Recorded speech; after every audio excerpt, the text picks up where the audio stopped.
এই যে আমরা এখন যেটা দেখছি, এই যে উঁচু এই যে পাথরটা, এটা অ্যাকচুয়ালি একটা বড় পাহাড় ছিল গুপ্ত যুগের আমলে। তখন থেকে ক্ষয় পেতে পেতে একসময় কঠিন শিলাটা থেকে গেছে একটু উঁচু হয়ে।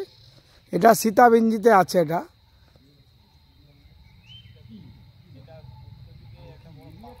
এবং এর ভেতরে গুহা ছিল, গুহার মুখটা বন্ধ হয়ে আছে।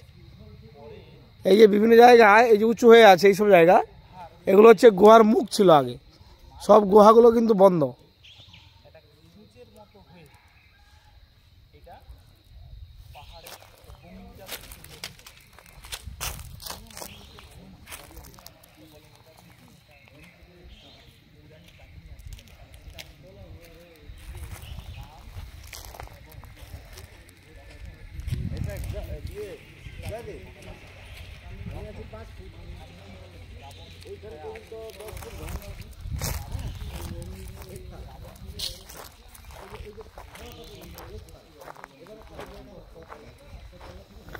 এইখান থেকে